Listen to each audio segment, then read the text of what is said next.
Há uma coisa que todos os super investidores fazem: não investem em empresas da moda. Nesta semana, saíram os 13F Filings, onde podemos ver todas as mudanças que aconteceram nos portfólios dos maiores investidores do mundo. Estamos a falar de Warren Buffett, estamos a falar de Bill Ackman e muitos mais.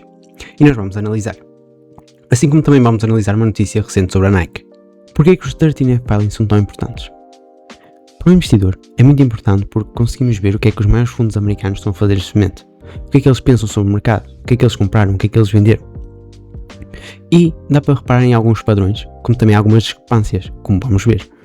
Aqui no Dataroma conseguimos ver imensos portfólios que foram atualizados neste mês de agosto, mas eu só me vou focar em 5 ou 6 por motivos de serem os maiores fundos e como também corresponderem um bocado com a minha filosofia de investimento. Mesmo assim temos aqui umas estatísticas globais de mais ou menos todos os portfólios e conseguimos ver que há algumas empresas em comum, como Microsoft, Google, Amazon. Também temos as maiores compras neste último trimestre, que foi Microsoft, Meta, Visa, Amazon, o que é muito interessante ver também, porque é importante.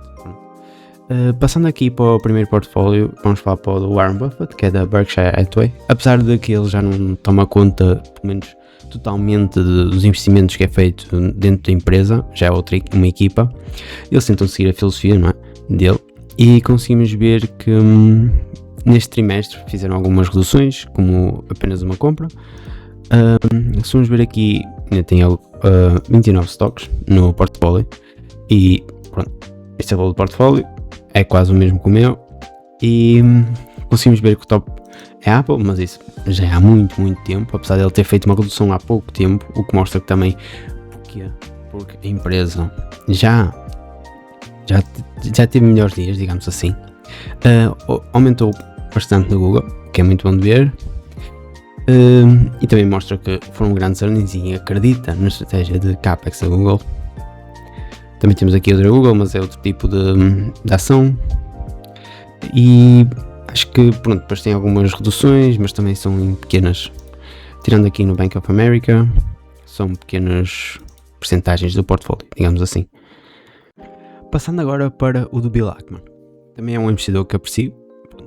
Já teve alguns detalhes mas acho que teve um bom trimestre, pelo menos aqui pelo que eu vejo. Pelo menos eu concordo com as ideias, agora se vai dar, se não vai dar, isso aí só com o tempo. Mas já reparámos aqui em algumas discrepâncias já com o Berkshire e a do Pershing Square, que vendeu totalmente a sua posição na Google. Também era pequena, uma porcentagem muito pequena no portfólio, mas pronto, às vezes até pode ser por outros motivos de liquidez ou assim, decidiu sair. Também fez uma redução na Amazon. Enfim, estas duas eu não concordo, mas lá teve os seus motivos. E aqui fez bastante compras e até uma elevada porcentagem de portfólio entre a Visa e a Mastercard, que acho que são basicamente as duas do seu mercado, por isso pelo menos uma delas vai sair bem. S&P Global, também é muito interessante, e a Netflix, que pronto, para mim eu acho que seja uma empresa assim que investir no momento, não, acho que não, acho que tem alguns problemas que precisam resolver, principalmente ao nível de crescimento e de saber qual é a capacidade de crescimento que eles ainda têm, porque está a haver uma redução bastante de crescimento, já chegaram ao nível de 10%, e com o valor que está neste momento, não sei se compensa o investimento, mas é uma boa empresa. Depois o que eu gostei mais foi Meta e Uber, que são duas empresas que eu tenho no meu portfólio, que estão divididas, a opinião é muito dividida sobre elas, principalmente da Uber, por causa dos self-driver vehicles, da Waymo e Zoox, etc. Mas neste momento eu não vejo isso como é um problema, mas não vejo isso como uma possibilidade de destruir o business model da Uber.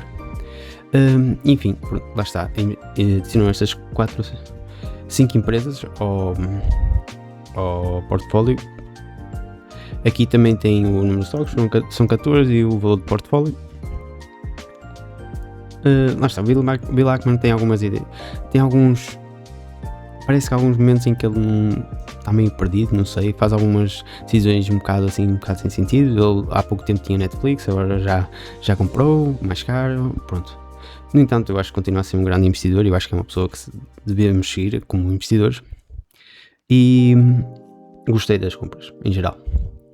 E agora vamos passar para o investidor Seth Klarman, Claro que é um investidor muito menos famoso que os dois primeiros, também gera um portfólio muito mais pequeno comparado aos dois primeiros, mas é um investidor que tem uma filosofia muito parecida com a minha, pelo menos eu revejo-me, porque eu vi um podcast há pouco tempo sobre ele, onde ele falava sobre o IPO da SpaceX, onde ele tem uma opinião muito parecida com a minha, que é: não compensa o valor da SpaceX neste momento, só compensa investir por dois motivos: se os fundamentos forem bons e se o preço estiver razoável.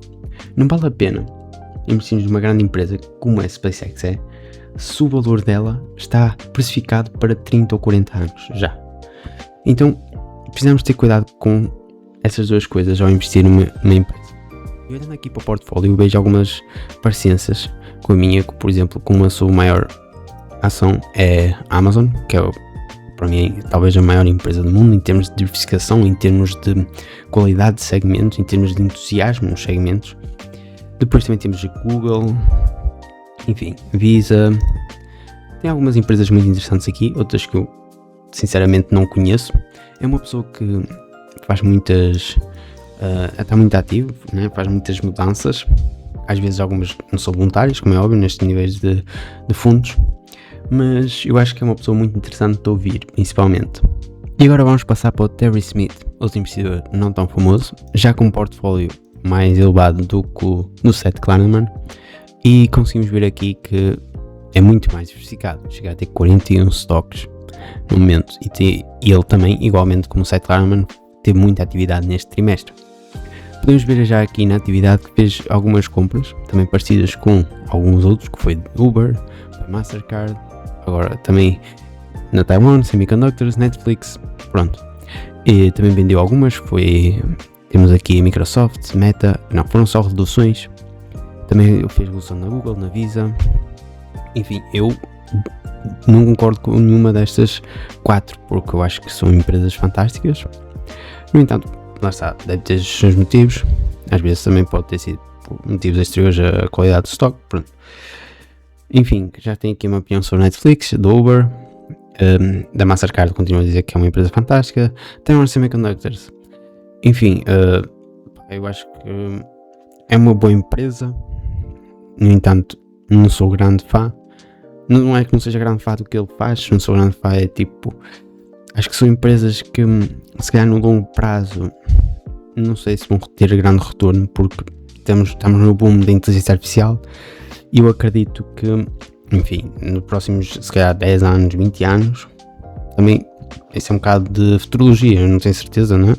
Até pode ser que daqui a 3 ou 4 meses mude a minha opinião, mas eu neste momento acredito que as empresas diretamente ligadas à inteligência artificial já estão bem precificadas, e eu acho que Taiwan é uma delas. Com isso não quero dizer que tenha sido uma compra, acho que é uma boa empresa, só acho que há melhores oportunidades, incluindo as que ele vendeu, como Meta e a Microsoft principalmente. No entanto, eu acho que é um bom investidor, enfim, nunca ouvi muito falar sobre ele, nem nada. Já ouvi, assim, vagamente algumas coisas sobre ele, e acho que também é um investidor que tem uma filosofia assim de longo prazo, também como os outros que eu referi. Agora vamos passar para o Chase Coleman, da Tiger Global Management, que também tem igualmente um grande fundo, muito diversificado, com 46 stocks. E aqui também podemos ver a atividade e vamos reparar que fez muitas reduções, algumas que eu não concordo, mas estou a ver que afinal se calhar até me estou a enganar, porque temos aqui outra vez Meta, temos Nvidia, que pronto, aí já ok, consigo compreender, Amazon, temos aqui a compra SpaceX, ok, este aqui foi totalmente contra mim, não, mas lá está, foi uma pequena porcentagem, 0,27% do portfólio é mínimo. Fiz aqui uma compra da AMD, também Intel, Meli, também Meli é uma grande empresa, acho que é talvez a maior oportunidade neste momento, falando em até possível diversificação geográfica, porque é uma empresa da América do Sul, apesar de lá está, seja a América do Sul, pode responder um problema, mas no geral é uma grande empresa. E se vamos ver aqui os holdings, o top holdings, Taiwan, Semiconductors, que também pronto, fez uma redução, Nvidia fez redução, e estas top 5 realmente são boas empresas, que eu acho que algumas compreendem essa redução, outras não. Temos também aqui Microsoft, depois aqui já são pequenas percentagens de portfólio, Spotify, AMD, Meli, Visa, também tem aqui Uber e DoorDash, que igualmente como Uber são empresas do mesmo, mais ou menos do mesmo ramo e que também é muito interessante. Passando agora ao último portfólio, eu admito que eu não conheço este investidor, David Tepper. No entanto, achei interessante o portfólio dele, que tem cerca de 25 stocks e, para me contrariar, tem Micron Technology, apesar do seu maior stock é Amazon, que eu gosto. Tem Micron Technology, que eu não aprecio, apesar de ter feito uma redução de 50% quase. Fez uma adição muito grande da Taiwan Semiconductors, Uber também, que eu gosto, Alphabet também, Meta, Nvidia, enfim, teve aqui algumas mudanças. Acho que é o primeiro portfólio que eu vejo que tem a ASML, é uma muito boa empresa, mas neste momento acho que está com um preço, enfim, não é um preço de venda, mas acho que não é um preço de compra. Acho que, apesar disso, em termos de moat, se calhar é a melhor empresa do mundo e é europeia, por isso é uma coisa rara, uma coisa raríssima de se ver. Também tem SpaceX e este portfólio acho que também é um bocado como os outros, tirando ali o Micro. Estas plays de inteligência artificial são percentagens muito pequenas, é verdade, tem mais ou menos aqui, mas fez uma redução enorme. Eu não concordo com o Micro, acho que devia vender tudo. Porquê? Porque são empresas muito voláteis, são empresas que ciclam usam inteligência artificial. E o que é que eu tenho a retirar destes 13F filings? É verdade que há algumas discrepâncias e é importante analisar essas discrepâncias, apesar de que pode ser por vários motivos, como por exemplo o Bill Ackman vender Google, vender algumas outras empresas que eu não concordo, pode ser por motivos extra ao portfólio, mas no geral eu acho que o que importa aqui não é a empresa ao certo, o que importa aqui é o portfólio num todo, digamos assim. Ver que a diversificação é importante, ver que é importante estarmos a analisar constantemente as nossas empresas, não estar sempre colado, mas sempre ver se há algum novo perigo, se há um novo risco, o que é que está a acontecer.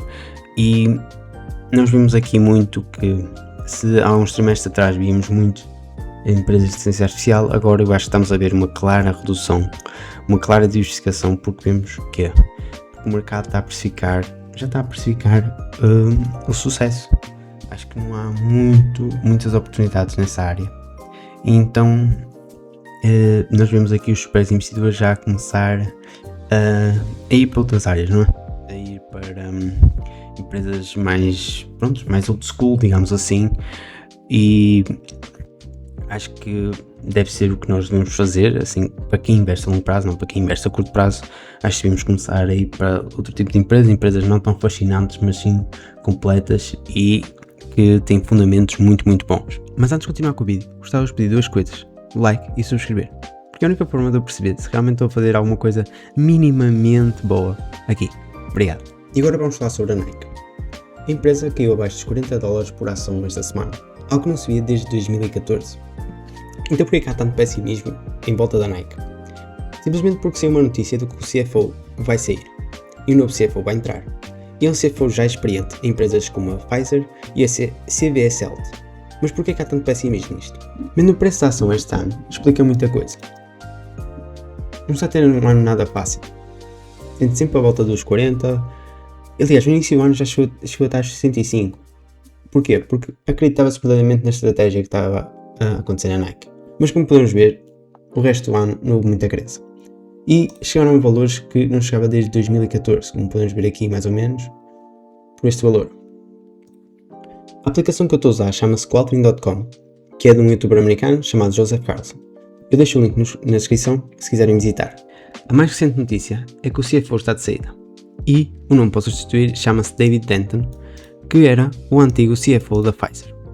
Já é uma pessoa com experiência, mas sem qualquer experiência na indústria da Nike. Então, o que é que isto leva a crer? Leva a crer que, e é o que o mercado está a precificar, que é o que a Nike não precisa, digamos assim, ou que não traz o que a Nike precisa, que é criatividade. Ele não conhece a indústria, ele percebe de empresas públicas, ele vai trazer alguma estabilidade financeira, mas agora, o que é suposto, que é preciso ter alguma coisa nova, refrescar a marca, ele não vai conseguir trazer porque ele não tem qualquer conhecimento da indústria, nunca trabalhou, é a primeira vez. Vamos ver como é que se vai sair, mas é muito provável que ele vai ter muitas dificuldades, principalmente nos primeiros anos. Considerando que esta estratégia de turnaround já vem de 3 anos atrás. Eu acho que o tempo da Nike está a esgotar. E o tempo que este CFO vai precisar, a Nike não o tem. E vamos ver isso agora com os earnings, porque nos earnings a coisa fica feia. Ao olharmos logo, deparamos-nos com o revenue, que diz-nos que está flat. Ou seja, que não se mexeu, basicamente. E se formos olhar, o maior problema é, ele já está flat há mais de 2 anos, ou está em queda, porque em 2024 eles exportavam 50 bilhões, e agora 46. Então, se formos olhar aqui as métricas a fundo, reparamos que não há nenhuma métrica que nos mostre que está a haver melhorias internas. Podemos olhar aqui para o net income e para os earnings per share, mas eu vou-vos dizer, isto aqui foi inflacionado por um benefício único das tarifas, então não foi nada interno. Porque vamos ver aqui, a gross margin aumentou 890 pontos, porquê? Houve um aumento de 900 pontos devido a um benefício das tarifas. Mais uma vez, nada interno. O earnings per share teve um benefício de 52 cêntimos por causa de tarifas. Depois, se formos ver ao nível de regiões, aqui mostra-se algumas preocupações, porque a região da China está a ter uma clara queda a 2 dígitos. Vamos ver aqui em baixo, que vemos todas as regiões. Na China está a haver uma queda de 12% anual. E até o final do ano, este valor vai chegar a 20%. Lá está. Outra coisa é, o outlook para eles, para o final deste ano, é de menos vendas. Se não estamos a falar de um ano de mundial, devia ser uma altura em que estas empresas de streetwear, de desporto, deviam ter mais facilidade, devia ser um ano onde as vendas deviam ser impulsionadas porque é o maior evento desportivo. Vemos que na América do Norte efetivamente até estão a conseguir recuperar, digamos assim, um crescimento de 3%, não é nada demais, mas comparado ao resto é muito bom. Olhando para isto, nós vemos que a Nike está numa posição muito difícil. Porquê? O que está a acontecer aqui na China não é que o produto tenha perdido qualidade. Se calhar também perdeu qualidade, mas o maior fator é a concorrência. Nós estamos a falar de um produto e de uma indústria que está completamente saturada. Temos empresas para tudo o que é preciso.